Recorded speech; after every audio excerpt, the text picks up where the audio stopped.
નમસ્કાર મારા વાલા વિદ્યાર્થી મિત્રો, આજે વાત કરીશું ધોરણ 12 અને વિષય ગુજરાતી પાઠ નંબર 8 અમરનાથની યાત્રાએ સ્વાધ્યાયનું સંપૂર્ણ સોલ્યુશન કરીશું, જે તમને પરીક્ષાની અંદર ખૂબ ઉપયોગી નીવડશે.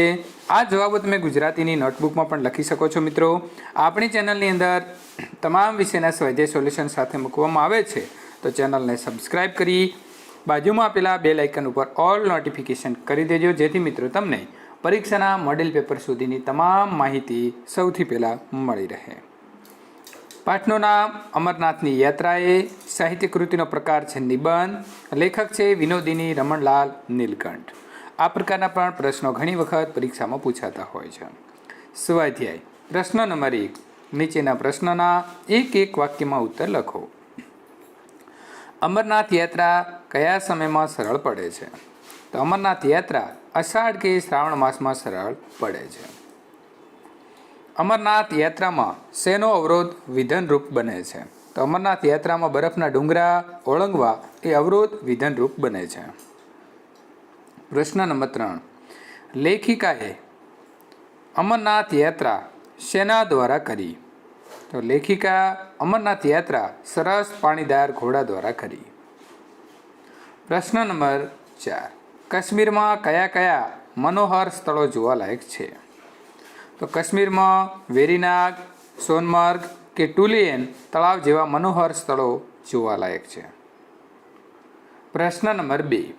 નીચેના પ્રશ્નોના 2-3 વાક્યમાં ઉત્તર લખો. પ્રશ્ન નંબર 1. લેખિકાને કયા કયા નામ પારકા એટલે કે પરાયા લાગે છે? લેખિકાને ગુલમર્ગ કે ખિલમર્ગ, ચશ્મે શાહી કે તખ્તે સુલેમાન, અગર, અચબલ કે ગરીબલ જેવા નામો પારકા એટલે કે પરાયા લાગે છે. પ્રશ્ન નંબર 2. અમરનાથ યાત્રામાં કઈ કઈ સાધન સામગ્રી સાથે રાખવી જરૂરી છે? તો અમરનાથ યાત્રામાં બપોરે જમવા માટેનું ભાથું, થોડી ઘણી મીઠાઈ, કેમેરા, થર્મોસ જેવા મિત્રો સાધનો તથા નાસ્તા જેવી સાધન સામગ્રી સાથે રાખવી જરૂરી છે. પ્રશ્ન નંબર 3. અમરનાથ યાત્રામાં કયા કયા સુંદર સ્થળોના દર્શન થાય છે? મિત્રો અહીં કયા કયા કરી દેજો, ઉપરની રેપ છે એ ન લખશો. અમરનાથ યાત્રામાં વેરીનાગ, સોનમર્ગ કે ટુલિયન તળાવ જેવા અત્યંત મનોહર સ્થળો જોવા જેવા છે. ઉપરાંત ચંદનવાડી, ગુલમર્ગ કે ખિલમર્ગ, ચશ્મે શાહી કે તખ્તે સુલેમાન, અગર, અચબલ કે ગરીમલ જેવા સુંદર સ્થળોનું દર્શન થાય છે. તો મિત્રો તમે પણ એક વખત અમરનાથની યાત્રાએ જઈ આવજો. પ્રશ્ન નંબર 4. લેખિકાને અમરનાથ યાત્રામાં કેવા અનુભવ થયા? તો લેખિકાને નદીની જમણી પડખે રલિયામણી ટેકરી ઉપર પાઇનના ઝાડની ગીચ ઝાડીમાં થઈને વાતો માદક, આહ્લાદક વસંત વાયુના સુસવાટા, તોફાની નિશાળીઓની સિસોટીના સંગીતનો આભાસ કરાવતા હતા. સાંકડી કેડીએથી માર્ગ કાપતા તેમને શ્રીમતી કૃષ્ણા હઠીસિંહ તથા તેમના 2 પુત્રોનો ભેટો થયો. માર્ગમાં દરેક ક્ષણે પોતાનું સ્વરૂપ બદલતી કુદરતનું કયું દ્રશ્ય શ્રેષ્ઠ તે નક્કી કરવું તેમના માટે શક્ય નહોતું. હરધનના મેદાન ઉપર તંબુઓ તાણીને વસવાટ ન કરી શક્યા તેનો તેમનો વસવસો રહી ગયો. તેમને ઝરમર વરસતા વરસાદના ફોરાને કારણે હરપનના મેદાનની શોભા નિહાળવી મળી. વરસાદમાં પલળવાની મજા આવી.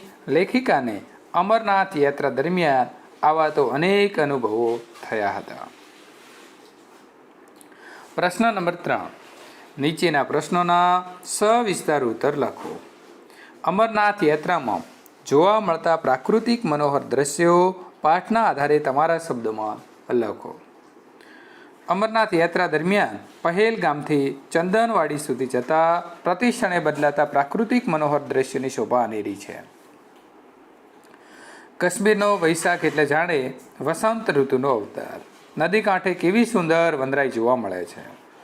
સફરજનના ઝાડ ઉપર દૂધ જેવા શ્વેત રંગના ફૂલના ગુચ્છા ખીલી ઉઠ્યા હોય છે.